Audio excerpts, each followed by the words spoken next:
শীতে সকালে রান্না করতে কি যে কষ্ট লাগে গাইস। তো এখানে আমি আটা সিদ্ধ করতেছি। ফার্স্টে আমি 2 কাপ পানি গরম দিয়েছিলাম। এটা গরম হয়ে যাওয়ার পরে আমি এখানে 2 কাপের মতো আটা দিয়ে দিলাম, সাদা আটা।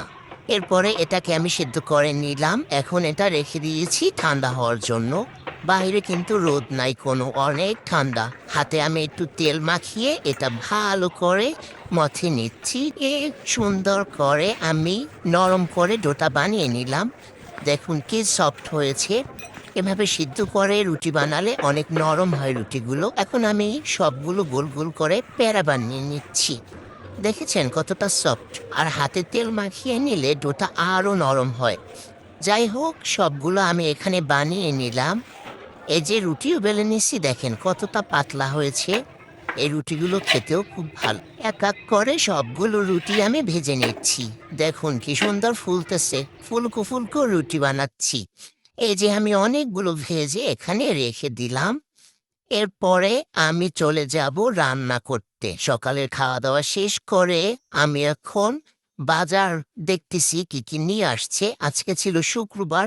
শুক্রবারই জামাই বাজার করে, ওই দিনই সময় পায়, বন্ধ থাকে অফিস। এখানে বাইলা মাছ এইমাত্র বের করলাম, ছোট ছোট বাইলা মাছ। এগুলো খেতে কিন্তু অনেক মজা, কিন্তু এগুলো কুটতে গেলে অনেক বিরক্ত লাগে। তো যাই হোক, এদিকে আমি মুরগির মাংসটা বের করে নিচ্ছি। এখানে 2টা মুরগি ছিল, দেশি মুরগি। আর ওই পাশে রেখেছি চিংড়ি মাছ। চিংড়ি মাছটাও আমি পরে কাটবো।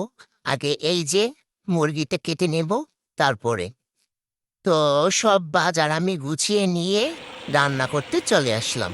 ফার্স্টে আমি এখানে চিংড়ি মাছ ভাজতেছি। এখানে বড় বড় চিংড়ি মাছ বেছে তারপরে আমি এখানে ভাজতেছি। এখানে পেঁয়াজ, কাঁচামরিচ, হলুদের গুঁড়া, মরিচের গুঁড়া, লবণ সবকিছু দিয়ে এটাকে কষিয়ে নিচ্ছি। এরপরে পানি দিয়ে ঢেকে দিব। এরপরে চলে আসলাম শাক রান্না করার জন্য। এখানে ডাঁটা আর আলু ফার্স্টে আমি কষিয়ে নিচ্ছি। এটাকে কষিয়ে অল্প পানি দিয়ে কিছুটা সিদ্ধ করে নেব। তারপরে আমি শাকগুলো দিয়ে দিব। এই যে আমার শাক কতটা ফ্রেশ। এই যে শাকগুলো দিয়ে দিলাম। দিকে রান্না হচ্ছে। আজকে পিঠা খাবো, এই জন্য জামাইকে নারিকেল আনতে বলেছিলাম। সে নারিকেল নিয়ে আসছে, নিজে ছিলে সুন্দর করে ফ্রেশ করে আমাকে ভেঙে দিয়েছিল।